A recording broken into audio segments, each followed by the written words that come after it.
Namaskar, good evening. A very warm welcome to all our guests. It is a pleasure to have you all for this first in-person event in the embassy after 2 years of challenging pandemic. Buddha Purnima, which is Buddha's birth anniversary, which falls on Vaishak Purnima, was celebrated worldwide on 16 May this year. Although Buddhism originated in India almost 2,500 years ago, today people in more than 100 countries have embraced its values. We have presence of guests from several such countries here today to celebrate this event with us.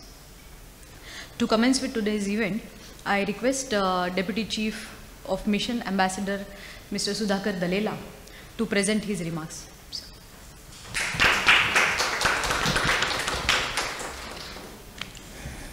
Well, namaskar, good evening.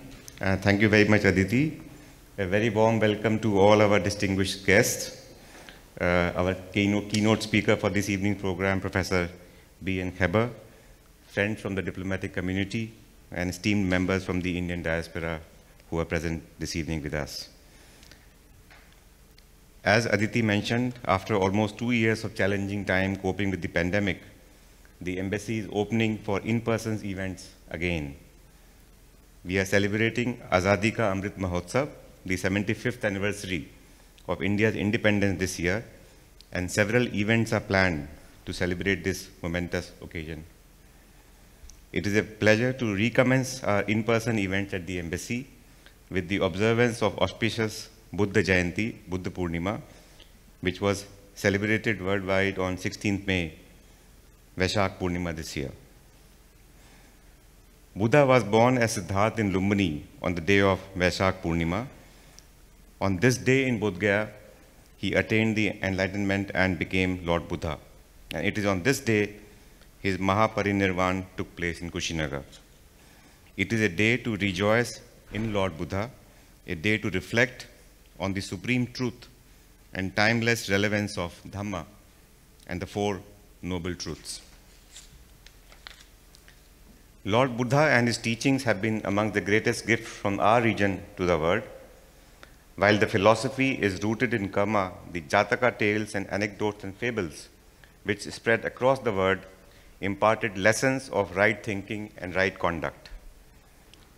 Lord Buddha's message is as relevant in the 21st century as it was 2.5 millennia ago.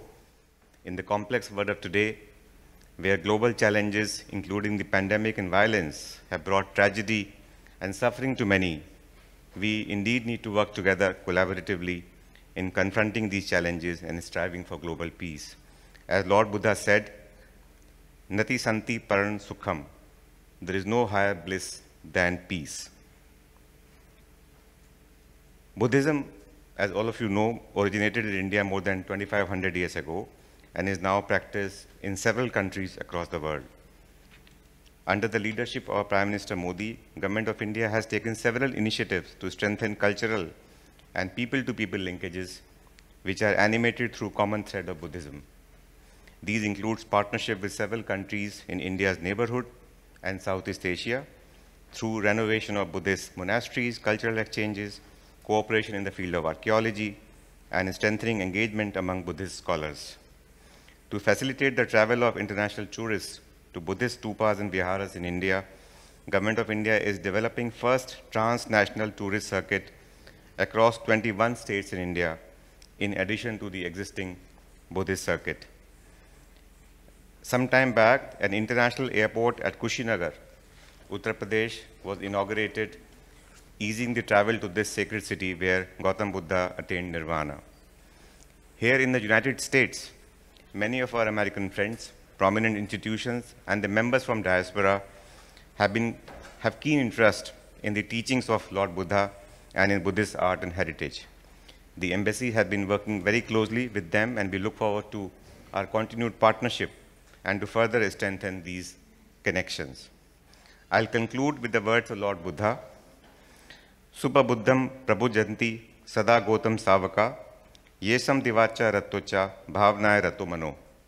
That is, those who are always engaged in friendship, in goodwill, Those followers of Gautam are always awake.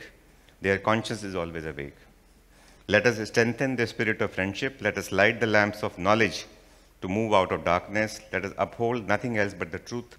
And let us dedicate our efforts to the path of Lord Buddha, whose light shines all over the world.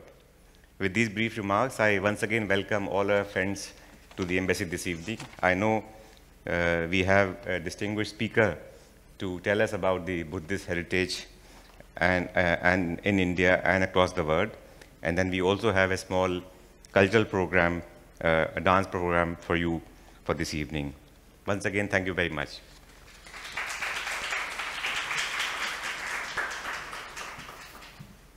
Thank you for your remarks, sir. Friends, we have Professor B.N. Hebbar with us to present a discourse on India's Buddhist heritage and Buddha's message to the world. Professor Hebbar has a Doctor of Philosophy degree from University of Utrecht, Netherlands, a Doctor of Divinity degree from CGUI, and a Doctor of Literature degree, DLIT, from University of South Africa. Professor Hebbar has lectured extensively on Buddhism and Hinduism in North America, Europe, and Asia. He is the Executive Vice President to the DC Area International Buddhist Committee, an association of the 13 Buddhist majority nations of the world. Professor Hebbar has authored several articles in professional journals and has written 3 books. He currently teaches at the George Washington University.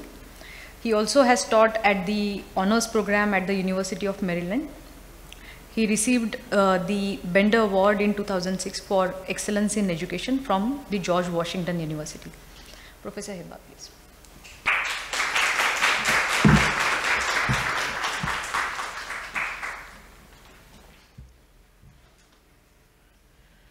Deputy Chief of Mission, Second Secretary, Ms. Walunj, who was my point of contact person here and who kindly introduced me, other diplomats of and the members of the staff of the Embassy of India, ladies and gentlemen. You know, today, I would come with 2 qualifications, forget about all that. An old man and a lame man. That's what you see here. And without Matt Regan, who brought me here, I wouldn't have been here. So I have to thank him first before I thank anybody else. So let's look at the 9 holiest places of Buddhist pilgrimage, 8 of which are in the Republic of India, and 1 in the Republic of Nepal. Not too far from the Indian border, I must say, because in those days, India and Nepal, they were all part and parcel of the whole South Asian scenario. So we have to take it back some 2,500 years and put our mindset in that regard. Well, Queen Mahamaya, the wife of King Shuddhodana, among the 16 Mahajanapadas that existed at that point in time,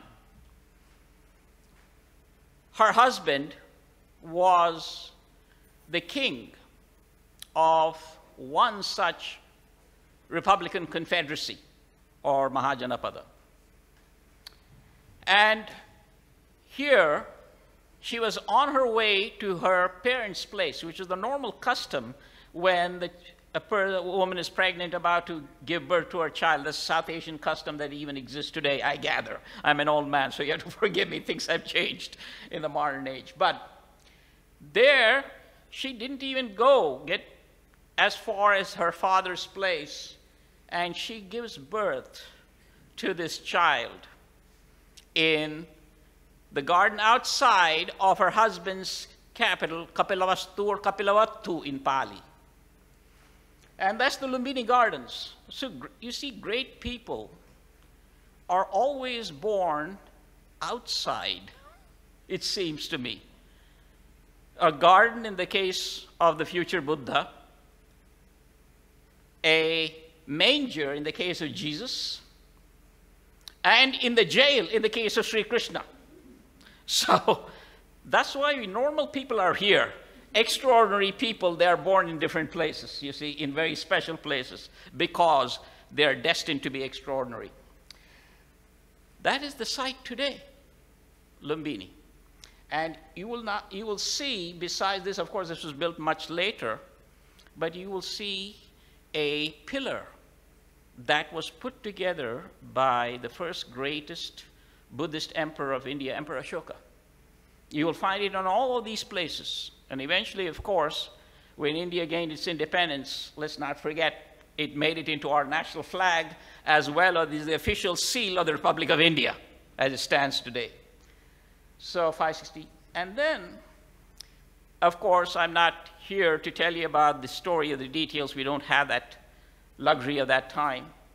When he becomes the monk Gautama and goes to Bodh Gaya, Gaya in those days, but after his enlightenment comes to be known as Bodh Gaya, because there is also a Hindu extension to Gaya as well, so to both parts, and he becomes the enlightened one. Now the enlightenment issue is two. As our second secretary pointed out here, that it is indeed the place of or the time of his enlightenment, that is according to two of the traditions, Theravada as well as Vajrayana. But the Mahayana tradition, it differs. It is on December the 8th, a solar calendar according to Japan, Japanese tradition. But the other Mahayana countries, we're talking about Taiwan, Vietnam, China, and South Korea, they follow slightly different, but it is also in December, thereabouts. So that is the Bodhi tree today that you see, the Buddhist monks. And this is the giant image of the Buddha at Bodh Gaya. I believe, if from what I heard from my fellow scholars, that was presented by the government of Japan. So very impressive image. And then, after his enlightenment, he knew that the blessings of salvation are not to be kept secret, but to be shared with all of mankind. So, the first 5 disciples, you see, again, for great people, they didn't wait for an audience. They didn't say, call my manager, let's see how many people are present. 5 people. And these are the people who abandoned him. In the case of Jesus, it was 12. And in the case of Krishna, it was only 1. His name is Arjuna. That's it. So they don't care. That's the same place today with the stupa that you see there, Varanasi, Sarnath, and the site where he delivered his first Dharma talk, 528 before the Common Era. This is really not part of the 4 major places, but you would call the extended 4, I would call that. And that is the place where he descended from the Tushita heaven after teaching the Abhidhamma to his mother, who of course had passed away 1 week after he was born. That place is Sankisa, today located in the Uttar Pradesh state of India, the exact spot, and you can see the lion symbol of Emperor Ashoka over there. Savatthi, it was there in the video, Shravasti. The place was so named because it was Sarvasti. It had everything. It had everything. In fact, 2 of the Buddha's most prominent disciples, the Lady Vishaka, a woman patroness of the Buddha, very strong patroness, and Anathapindaka, who was an extremely wealthy merchant. There's a story of his, but I'm not going to tell you now, it'll take too long, but it's a very humorous story. But that is the place where Anathapindaka bought it for the Buddha, and that is the exact spot, I believe, where the kuti, the hut of Lord Buddha was, and where he spent 24 Vasa retreats, the rainy season retreats. These are the 2 eminent disciples of the Buddha, Sariputta, the Venerable Sariputta, and the Venerable Mahamoggallana. They predeceased the Buddha by 6 months. In the month of Kartika, one passed away on the full moon day, one on the new moon day, just 15 days apart from each other. And they are buried, their remains rather, are enshrined in the Sanchi Stupa, which is in the state of Madhya Pradesh today.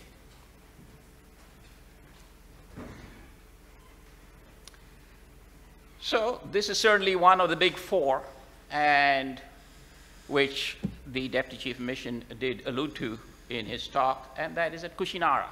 Kushinagara, where recently the international airport was built, inaugurated by Prime Minister Modi, and this is where he delivered his last sermon, and that's the place today that you see. Go ahead. This is the cave, or cave entrance rather, to where immediately after the passing away of the Buddha in the rainy season, in the first Vassa, the Buddhist monastic community came together, and the first Buddhist council took place. And this was roughly June to about September or October of 483 before the Common Era. He passed away, of course, in the full moon day. So this is the illustration, the artist's conception, of course, of the first Buddhist council. 3 of the venerables were very important. That is the president, Mahakassapa, the Buddha's most intelligent disciple, one who had come to argue with him and eventually got converted to his views. And slightly apart to our right that we see, and that is the Venerable Upali, who was the one who put together the Vinaya, the Buddhist monastic code. And then far to that side, you have Ananda, the Venerable Ananda, who was the personal attendant to the Buddha.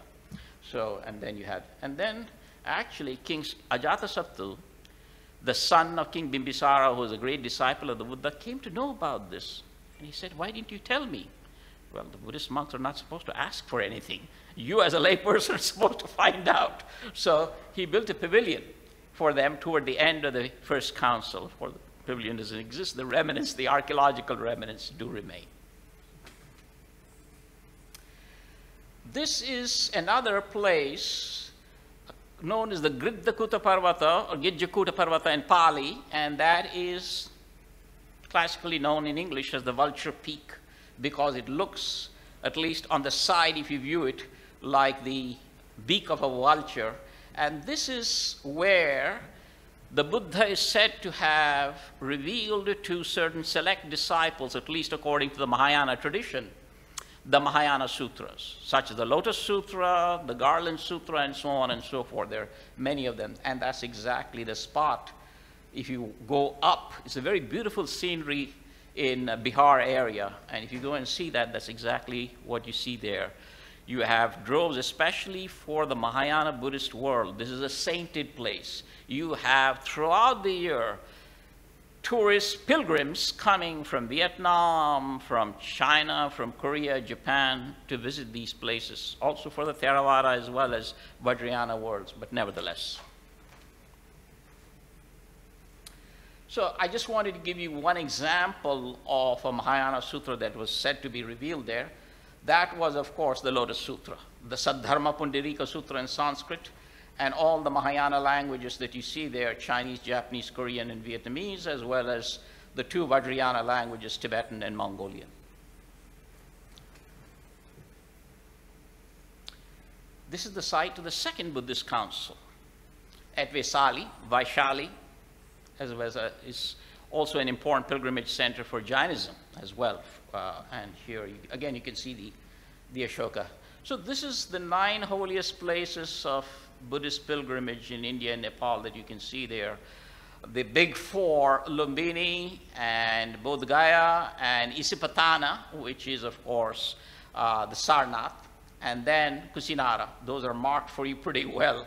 And then the other ones, as you can see, Sanchi in Madhya Pradesh is the only one that's a little bit out of the circuit. But most of them are either in Nepal or Uttar Pradesh or Bihar. And Nalanda is between those two, as you can see, famous Buddhist university. The Ajanta caves at Aurangabad in Maharashtra, built between 100 BC and 680 Common Era. There's a story behind this discovery, but in the interest of time. The inside stupa hall, magnificent. If one went and saw there, my goodness, the kind of architecture, the skills that these people had in terms, remember, there was no modern engineering or anything. How did these people accomplish something like this? One would just stand there in awe and amazement of their extraordinary skills in that regard. Ellora, again, built in that 70-year period. Usually people talk about Ellora and Ajanta together. So. This is our president, Mrs. Wang Mo Dixie of our organization, the International Buddhist Association of America, and he recognized her ever since the year 2005. She lives in the Bay Area, San Francisco area, and she and her husband, her father told her, I'm not going to give you any inheritance. Your job, and he's a pretty wealthy man, your job is to go and make sure that the pilgrimage places, the 9 holiest places of Buddhist pilgrimage in India and Nepal should be revived. And year after year, she has done that all the way. In fact, the COVID years, let's keep that for a moment. The COVID years alone, she could not go these past 3 years. But how did he come to know about it? He was the current president of India in those days was the governor of Bihar. So he knew of her work. And then this time when he came to know that Mrs. Wang Mo Dixie was there, he invited her and said, gave her this recognition that you see him giving it to her. And that is Dr. Dixie, her husband, on the other side.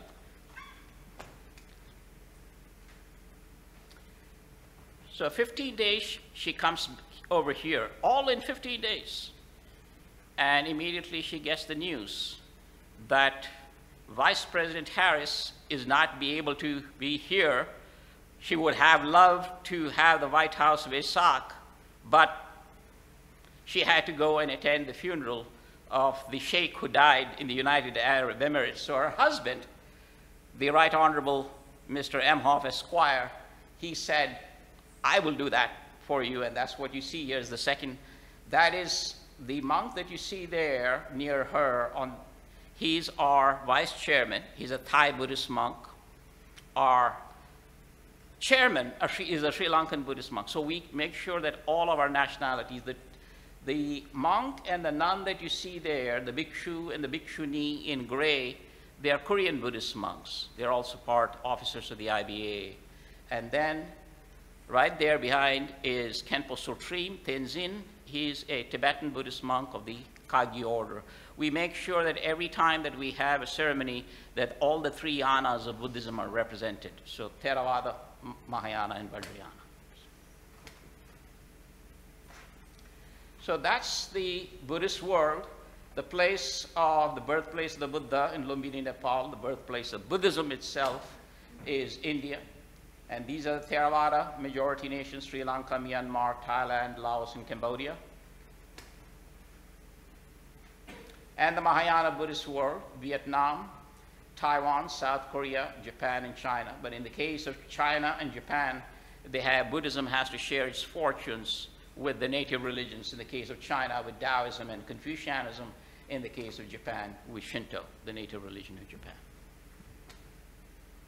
And finally, you have the Vajrayana Buddhist world: Tibet, Bhutan, the Sikkim and the Ladakh regions of India, Mongolia, and the Kalmyk region of the Russian Federation. So even northwestern portion of the Caspian Sea, you have, and Russia recognizes Buddhism as one of the religions. So with this, I was wondering in terms of how this man is going to give a speech. Even the gods were crying.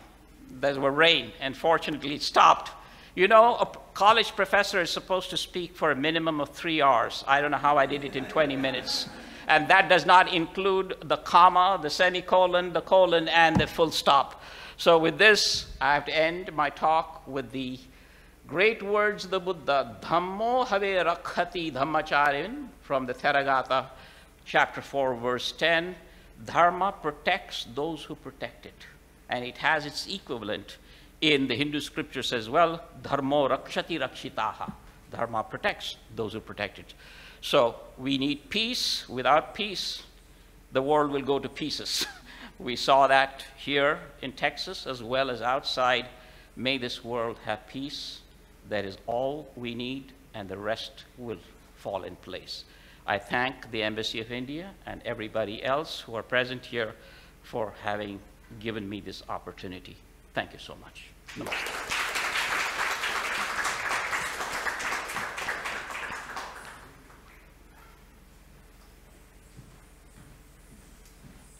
Thank you very much, Professor Hebbar, for enriching us with various facets of Buddhism in such great details. Taking the event forward, friends, Ms. Praneetha A and group members, Elil Shunmugavil, Kritika Sudeswaran, Vismaya Vasant, will present Buddha Vandana in classical Indian dance style Bharatanatyam. Ms. Praneetha is a dancer and teacher who connects cultures through dance and her experience as an educator. As a senior dancer with Tehrima Mitha Dance Company, she choreographed for the annual Velocity DC Festival and traveled across the US with the company. A graduate of Wake Forest University, she received a Japan Fulbright Memorial Scholarship. She has earned a master's degree in teaching from American University and taught for over a decade in Washington, D.C. public schools. She has taught workshops to young students on political leaders in the Indian diaspora, worked as the scriptwriter, choreographer, and co-producer for original renditions of Ramayana at the Sidwell Friends School, directed productions of Lion King Jr., that's very interesting, at the Imagination Stage in Maryland, taught yoga and Bharatanatyam in corporate wellness classes, and helped senior populations in Washington, D.C. learn the benefits of Indian classical dance. Praneetha presented an arts workshop for the K-12 teachers at the National Arts Integration Conference with the Kennedy Center for the Performing Arts. Praneetha and group.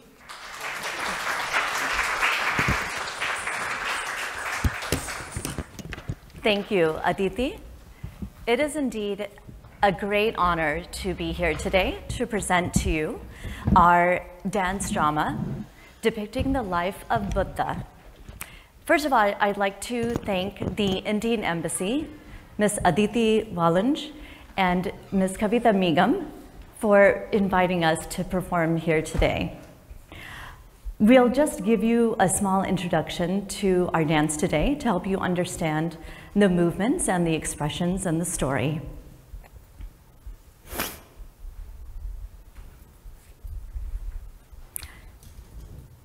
This dance drama reflects, as I said, Buddha's life and the Buddha Jayanti. On this day, he received enlightenment. On this day, he was born. Buddha Vandana means a worshipping of Buddha, which takes many forms. Worshipping by offering flowers, offering food, and offering our prayers. This drama was actually choreographed especially for this occasion, so we were doubly honored for that. My co-dancer, Vismaya Vasant, will be demonstrating as I explain the story to you. This drama is actually a compilation of several musical pieces. So we open with the shloka, Buddha, Buddham Saranam Gacchami. This means in Buddha we rejoice. We say, "O Buddha, It is you who was born, and it is you who was enlightened on this day.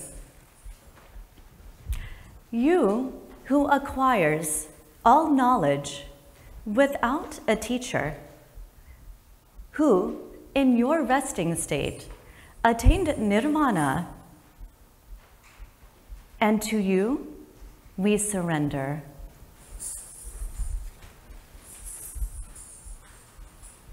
The drama begins in a forest in Bihar, where Gautama sits under the Bodhi tree in deep meditation. He has taken this journey after leaving his father's palace in search of understanding and really seeing the world around him. Upon witnessing all of the suffering in the world, he vows to help humanity through meditation. After 49 days of meditation and starvation, he reaches enlightenment and then becomes Buddha. The Buddha founded the Dhammapada, or the path to righteousness, by way of the mind, which he believed exists before the body. As he continues his meditation, the 7 weeks that follow bring him obstacles which attempt to disturb him from his introspective state. We depict 2 of these episodes in our dance drama. The first, telling the story of 2 gopis, female friends, who try very hard to entice Buddha into awakening and distraction. Despite their efforts, he cannot be fettered. Defeated, they leave him be. The second episode involves a rainstorm, also attempting to interrupt the Buddha's inner peace. Because of Buddha's true intentions and dedication, the great cobra Mukhalinda senses what is happening and coils around Buddha to protect him from the rain. These are the events in Buddha's life which exemplify his determination to maintain inner peace, as well as share that inner peace with others. As I mentioned, this dance piece, drama, is a compilation of several types of musical pieces which are both Carnatic and Hindustani. We are very lucky to have had the Pandit Somya Chakravarti, some of you may know him, a great sarod player who contributed musical pieces to the dance drama, one Desh Madhya Teen Tal and Mia Malar Dru Teen Tal. Jay Parekh contributed tabla pieces in Rag Bhagashri Teen Tal. Mallari was composed by Ramaswamy Dikshitar, music by Bharata Kalanjali, choreographed by VP and Shanta Dhanajayan and Veena Argade. Set to Raga Gambira Nate, set to Chatusra Jati, Tripatatala, Kandagati. The dance drama was choreographed by Srimati Veena Argade and myself. Our dancers made contributing choreographic pieces as well. And with that, we present to you Buddha Vandana.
having an event on occasion of Buddha Vandana. So can you put together, although you are a classical dancer, can you put together something? And thank you for putting together such a scintillating performance based on live episodes of Gautama. Thank you very much. Thank you. And Vishmaya. Friends, we have come to an end to today's event. I thank everyone for their presence today despite quite an unpredictable weather today morning. Please enjoy Indian refreshments with us and wish you all a very nice weekend.